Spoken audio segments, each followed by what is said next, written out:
Andrew Turley, good to have you today, my dear friend, the samurai of appraisals in the Phoenix PV Scottsdale market. Well, actually, let's be honest, you're the shit at all of it. Very humble too. That's me. So today, wanted to kind of figure out what's truly going on in the market. So I think a lot of things are really going on in the market. There is a shift or an adjustment to what we're all experiencing with the talk about change in economics, right? People's jobs, inflation, obviously interest rates.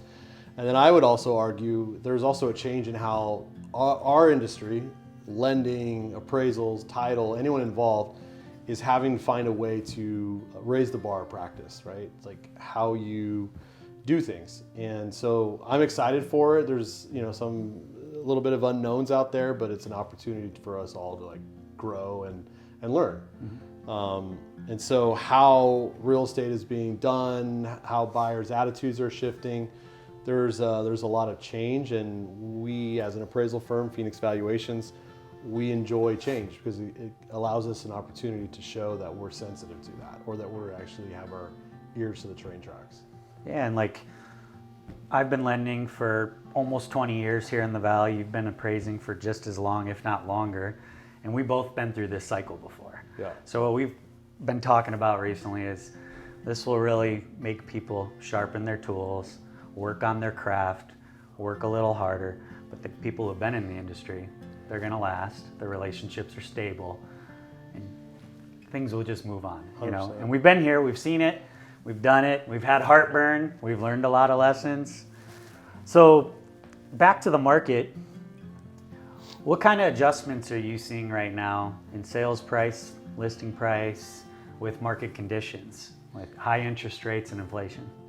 So we're definitely seeing that sellers are being forced to be a lot more favorable to buyers. So what we're seeing in the market is a big progression towards seller concessions. So more buyer-friendly terms relative to discounts on prices or post-possession closing options, and just a lot more of a favorable environment.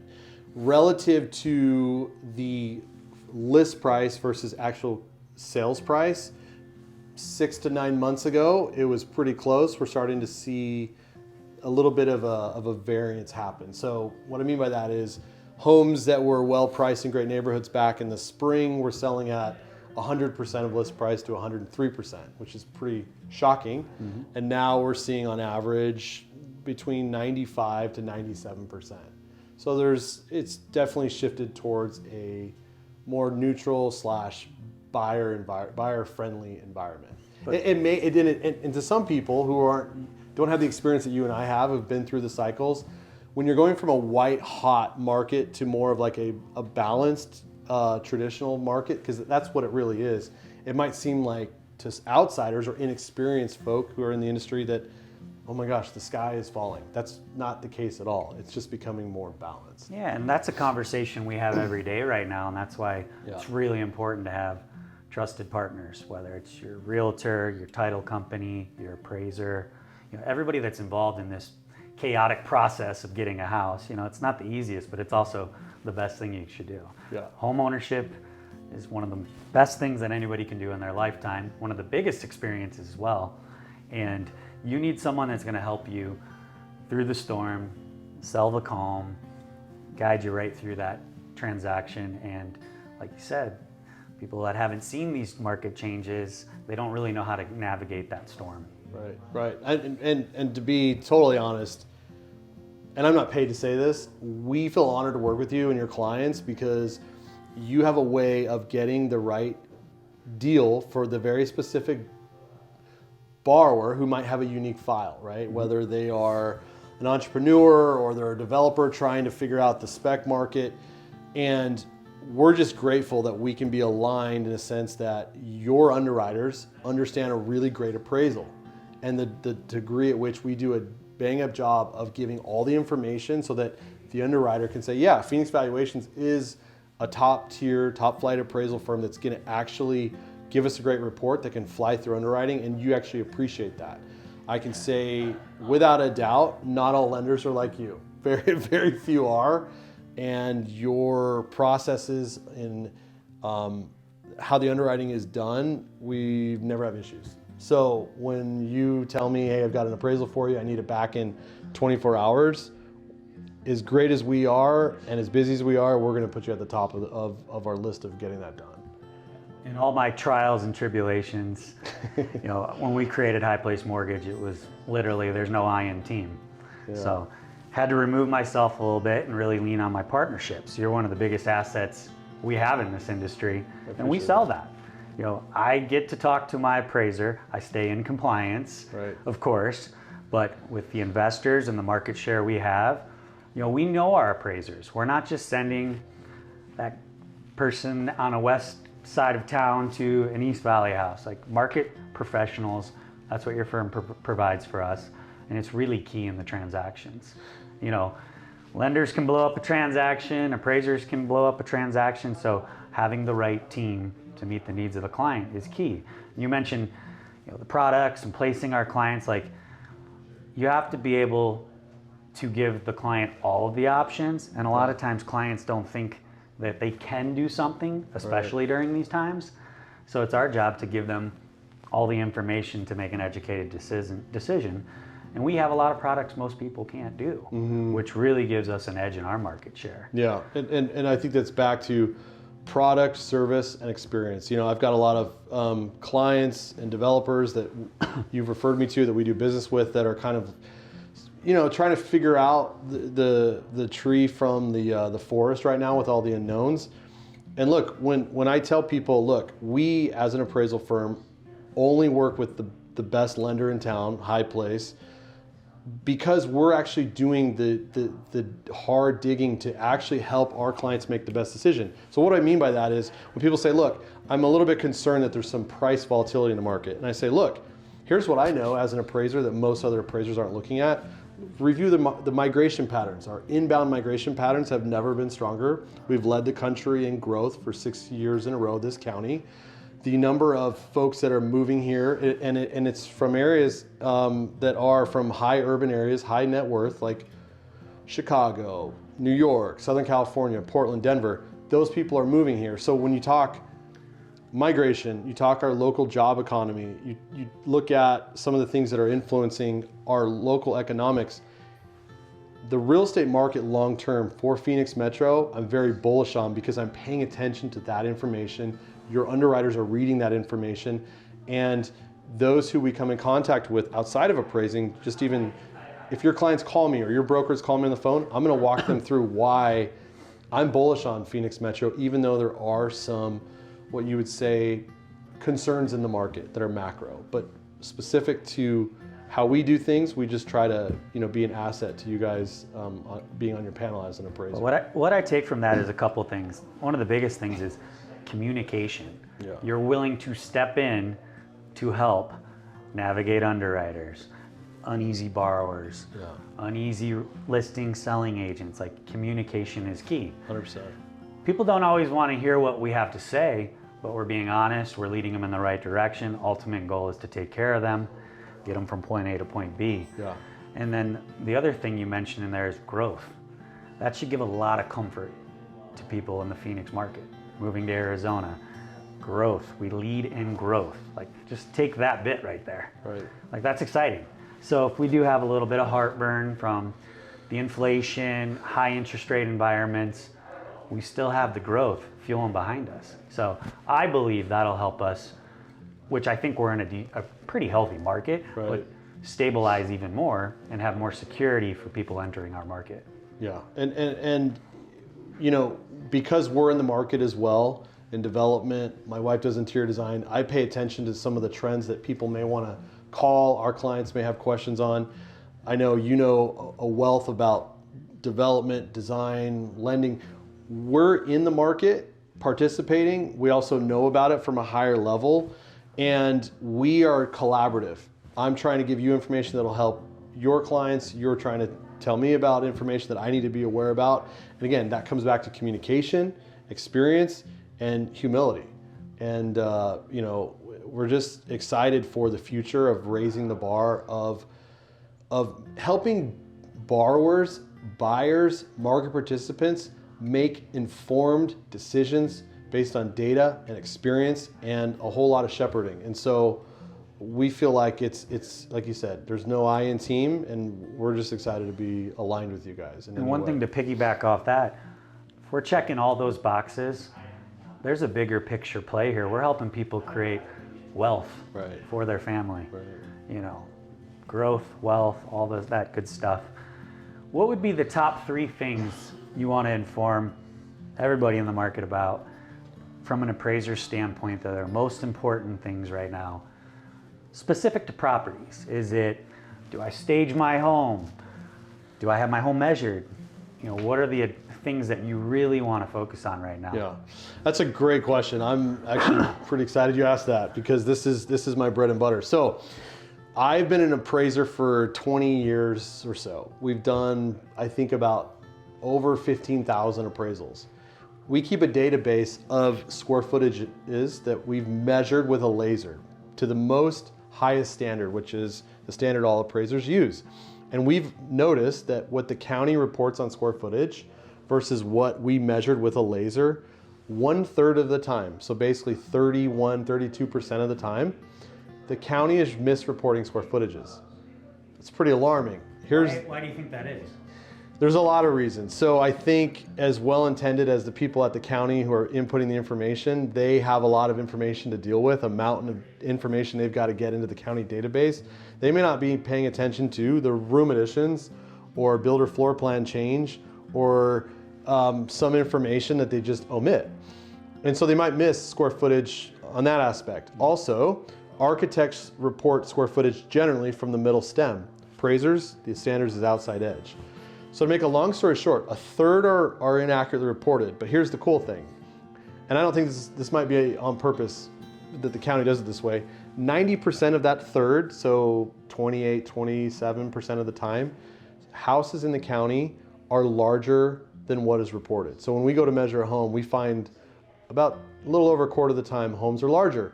So if you are a homeowner, a developer, anyone who's a market participant, get your house measured by an appraiser who has a laser and the latest software, which we use. So break that down real quick. People not in our industry, very clueless. Yeah. They're probably a master at what they do. They're not in our. What does that actually do for them? More square footage equals what? Generally more value. More So square footage is one of the biggest drivers of value. Location is up there as well, and a lot of other attributes. But you know, when you find a house that's much larger, that's going to give you a bigger tool in your shed to ask for more money or to be able to borrow against if they come to you as a client. And a lot of people who are in real estate don't know that you can hire an appraiser at any time. You don't need to wait for Brent and his great team to get a hold of you. Like, you know, you can contact our office and we can do that. The other thing we have noticed is homes that are staged actually, if you take 2 homes that are identical, one is staged and one is not, we've done case studies and we found that staging actually works. So what I mean by that is we have found that homes that are staged usually sell between 2 to 4% more than an identical home that's not staged. Why that is, that's more up to human psychology. And here's the interesting thing. So they sell for more, homes that are staged, and they sell quicker. They usually sell in 1/3 of the time, in terms of marketing times, less. So they sell faster and they sell for more. So if you're thinking about that arithmetic, Makes sense. Makes perfect sense. You're gonna sell the house for more and you're gonna sell it quicker. Yeah, and if you're a family walking into an empty box, it's hard to visualize sitting at the fireplace enjoying family time, or kids are eating at the kitchen island and you're watching TV. You know, it just gives a visualization, and I think it brings comfort to them in making good decisions on their purchases. Amen. And can I say one other thing unrelated to appraisal work? I will just say the homes that sell for the most. So if someone's considering selling or they're getting into the real estate game, obviously use an appraiser for an objective, neutral opinion of value with a verified measurement on their house, but also use a realtor, a broker, someone who knows that market area. And that's why I enjoy working with your team and network of agents that come to meetups and ask these great questions and know their market, and they know exactly what's going on in that borough. I know we hear often that, someone wants to sell their house and their cousin who just graduated from some university just got their real estate license. Now, everyone's got to come up in the industry, and there's a place for newcomers, but only work with the best. And so, I'm grateful that we can work with agents like your network of agents that know their area. And everything in life, I'm a true believer, you really do get what you pay for. There's a lot of discount commissions out there in all industries. Everybody can do it for a deal, but that's when you really lean on your trusted partners. If you're a realtor who you're trusting in, you have a good relationship with, you need to use our guys, you should double down into that. Let them walk you through that transaction. You might use a discount lender. I hate hearing that, but then the service follows that. Right. There could be issues from appraisals to not knowing how to navigate underwriting. Mm-hmm. We're in the trenches with these underwriters daily. No, you are wrong. You missed that. We fight for our clients to get these deals done as smooth as possible. What's been one of your more unique deals that you had to get done that was challenging for other lenders recently? Is there anything that's come to mind? Yeah, just recently we had one of our preferred agents called up. She said, I really need your help. My clients went to a lender I didn't know, and they had 3 other lenders previous to that experience. Wow. So 4th lender, I'm number 5. I'm like, oh my gosh, I'm walking into a war zone. How am I going to navigate this? Daniel in the lion's den. But we don't run from that kind of stuff. We know how to work with complicated files, which makes our easy files just gravy. The client had missed a couple payments. They were selling a house, canceled auto pay, house took longer to sell. They were exiting a $5.5 million house. They're downsizing. They had plenty of cash, great jobs, but they had a life mistake. They missed a couple payments. They talked to the bank. Don't worry, put it in the payoff. Well, they didn't ask the questions of, where are you going to report this to my credit? So credit scores are key with financing, especially when you're in that jumbo market, loan amounts over 726 in Maricopa County or above, 726-200. If the credit score doesn't check a box, most people are going to tell you no. Check yourself at the door. We don't have any options for you. I sell paper to multiple investors, big banks, smaller banks, private funds, just because I know I have to be equipped with the right products for every client's needs. Yeah, you're like the Swiss Army knife. Not just your W-2 employee, very clean file. We want to help everybody. Our goal is, if you come to us, I don't have to turn you away and you have to go to someone else like me. I was a fix-it guy for so long. He can get anything done, and our theory is shit rolls downhill and we're catching it and cleaning it up. But that particular client, strong assets, strong income, good credit history except a couple blemishes, over 50% down on a $3.5 million purchase. There are banks that will do that loan. Well, I know that. You know that. Save the day. 20 years. Yeah. They're going under contract. That deal went under contract. I'm going to get an appraisal done within 5 days, and this deal will close in 17 days, start to finish. Wow. The family that started this journey in November burned through 4 different lenders who couldn't position it correctly, explain it, talk to banks. I talked to board members at banks, wow, the people making the decisions, and how can we make this work? Here's all the reasons why. Incredible. You have to take that extra step. And if you don't take that extra step, you're not going to get the deal done. You're going to let your partnerships down. And in this town, it's a very big town, but very small town as well, as you know. Amen. I hope whoever brought you that deal brings you that deal next time as the first lender. Yeah. I'm sure it'll part pay of the off. game, but you know what? We want them all. Yeah. If I have to be the cleanup hitter, I'm there. We're going to do it. That's funny. Back to appraisals right now. You do one thing that I don't know any other appraisers in town. You do pre-listing appraisals for agents. Tell us about that. So the pre-listing appraisal work has really blossomed for us in the last couple of years. And we believe that agents are picking up on the fact that it's better to get all of the information out the gate on the front end. So I mentioned measurements, and we figure out square footages. Getting that information to the front end of the negotiation process. And I'll tell you this, I think it's interesting, and this is why I love pre-listing appraisal work, and we're doing more of it. And the more sophisticated agents are asking us to do this type of work more and more as we move forward in time. I don't know any other industry where you actually negotiate the price of some asset class before you have all of the unknowns verified. So let me say that differently. When you go to buy a stock, you want to buy stock in Google, you know its financials, you know what its trading price is, you know how much volume there is in the market. You have all the information, all the knowns are there. You know what you're buying it at that day. When you go to buy a car, you go to Auto Trader, you look at the mileage, you look at the make, the model, the trim, all that. Does it have a clean title? In real estate, I don't understand, and I think it's more agents are picking up on this, why we don't flush out all of the knowns. What is the square footage? What is the condition of the house? Are the finishes, the wood flooring, is that what the market is gonna pay the most for? From someone who is an analyst, I think real estate agents do the most amazing job. I feel like they're underpaid.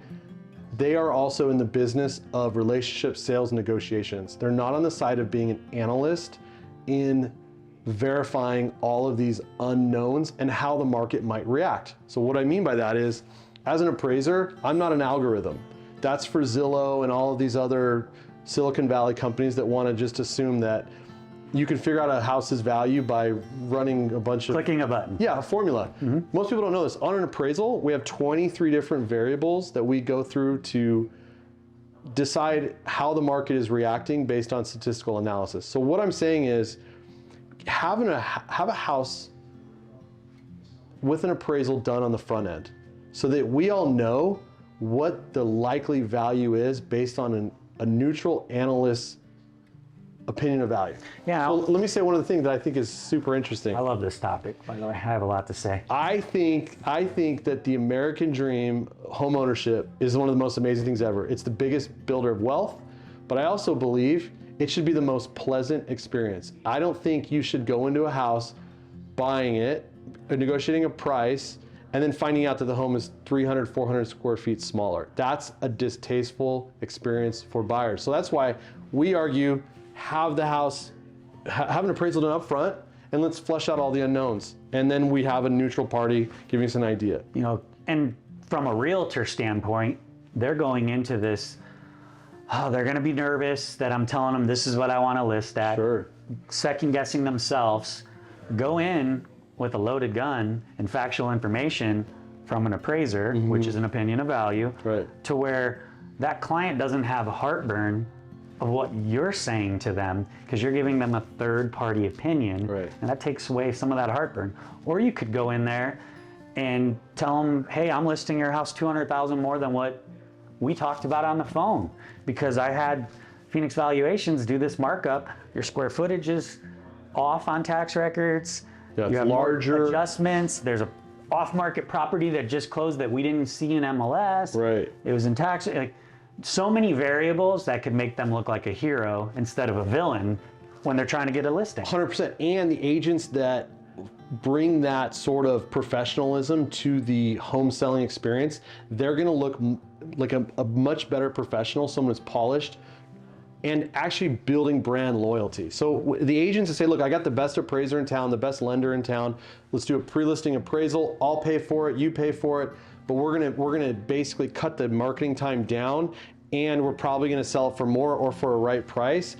That home seller is gonna go, I don't have any other brokers in town or real estate agents that are doing this sort of practice. And it's raising the bar of transparency and making informed professional decisions, and that's what it's all about. And that's why I think we make a great team. And you know, from a realtor standpoint, we understand hustle and commissions, every deal is super important, just like me as a lender. Every deal is important, don't care what size it is. Right. But to spend a few $100s to invest in your seller, to have the tools, to hopefully secure that listing with, again, you're not gonna upset them. This is on paper from a neutral third party. Yeah. It's totally worth the return on the investment. You're equipped. You're coming in with all the data that is needed, and you should win that listing. Like, I don't know why everyone doesn't do this across the country. Amen. You know, we refer that out to you all the time All the time. because we have sellers wanting to potentially do a double close, or they're not sure how much the equity they're going to net out, and I'm doing a bridge loan. Bridge loans are another topic we can get into one day. But having that front end value does wonders in all aspects of that transaction. Yeah, and I think with the amount of volume you do, because your firm or mortgage group does so much on the development side, the remodel, construction. You have so many tools at your disposal. I like working with your clients that are building a spec house on some specific piece of dirt, and you're like, hey, call Andrew. He can also do some consulting work and just give you a second set of eyes on what your exit value will be based on the proposed plans that the architect drew up. And because you have that bigger tool of loan products out there, there's also other needs out there that we can, be an asset to what your clients need. And it's pretty phenomenal how much of those products you have above and beyond traditional, competitors in your space. Yeah, and another thing too, we're not pushing people into products that we haven't done ourselves. Right. We breathe, sleep this. You're an investor, we invest. We try to truly guide people in the way we would want to do it for our own. And that's key. Amen. We're not just taking applications, cashing commission checks, creating relationships. Most important thing for sustainable business 100%. in our market, So this is all great stuff, man. Yeah, Love to see you winning, dude. Let's It's do it awesome. again. Thanks for calling me the Samurai. I'm The gonna have to come up. Samurai, I'm gonna have to go with a Phoenix nickname for him. Valuations, Average Lender, High Place Mortgage, Brent Ardecchia. We gotta do this again, man. This was fun. This was a treat, man. I'm honored to just do anything we can to elevate the practice of real estate, and you're in the game doing it at a whole nother level. Thanks, brother. Yeah, always. Much love. Always.